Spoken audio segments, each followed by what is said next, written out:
प्रधानमंत्री किसान सम्मान निधि से जिहाद और आतंक फैलाने की थी पूरी प्लानिंग। देश को हिलाने के लिए डॉक्टर इश्तियाक अहमद उर्फ कैप्टन दे रहा था राजस्थान में ट्रेनिंग।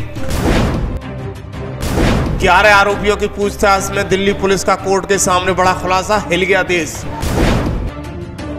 पूरे भारत में आतंक फैलाने की ट्रेनिंग राजस्थान में और निशाना सीएम योगी हो सकते थे।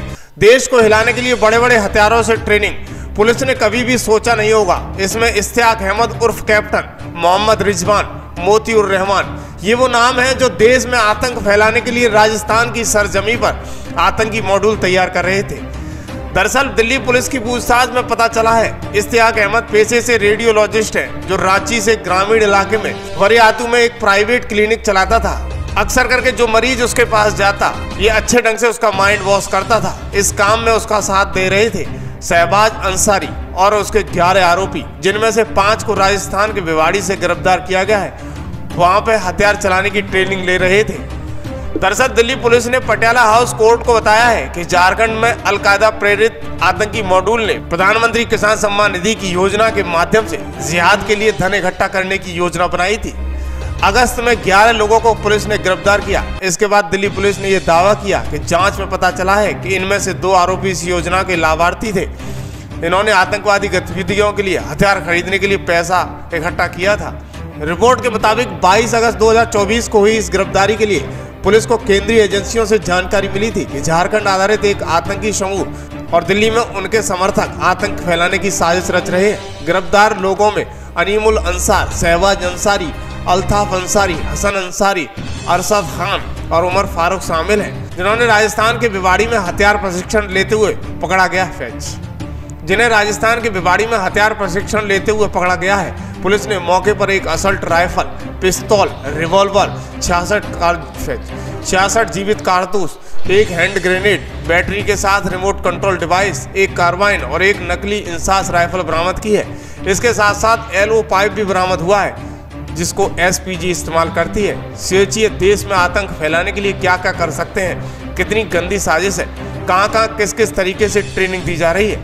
इसके अलावा रांची में छापेमारी कर डॉक्टर इश्तियाक अहमद उर्फ कैप्टन, मोहम्मद रिजवान, मोतीउर रहमान, मोहम्मद रहमतुल्लाह और फैजान अहमद को गिरफ्तार किया गया है। इनके पास से SLR, कार्बाइन और 5,01,000 रुपए जब्त किए हैं। जांच में सामने आया है कि इस मॉड्यूल की अगुवाई डॉक्टर इश्तियाक अहमद कर रहा था। सभी सदस्य भिवाड़ी में हथियार चलाने की प्रशिक्षण ले रहे थे ताकि इश्तियाक फिदायनी आतंकी दस्ता तैयार कर देश में इस्लामी के खिलाफत ला सके। पुलिस ने कोर्ट को बताया है कि प्रधानमंत्री किसान सम्मान निधि योजना के माध्यम से जिहाद के लिए धन इकट्ठा करने की योजना के ये ग्रुप काम कर रहा था।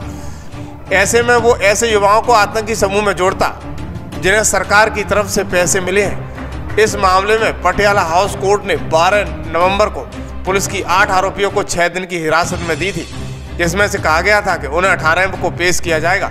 कोर्ट में पेशी के दौरान सरकारी वकील ने दलील दी थी कि आरोपियों से पूछताछ बेहद जरूरी है ताकि साजिश के पूरे जाल का पर्दाफाश किया जा सके। इसके साथ अन्य जुड़े लोगों की पहचान भी की जा सके। सरकारी वकील ने कोर्ट से कहा कि पुलिस हिरासत में पूछताछ में इस केस की गहराई तक जाया जा सकता है। अदालत ने इस तर्क को मानते हुए हिरासत की मंजूरी दे दी थी। कोर्ट ने जांच अधिकारी को आदेश दिया कि हिरासत के दौरान आरोपियों की सेहत और सुरक्षा का पूरा ख्याल किया जाए। इसके तहत भारतीय कानून प्रावधानों के अनुसार पुलिस हिरासत के दौरान इनकी नियमित मेडिकल जांच कराना अनिवार्य होगा। अदालत ने स्पष्ट रूप से कहा कि ये पुलिस की यह जिम्मेदारी है कि आरोपियों को किसी प्रकार की असुविधा न हो।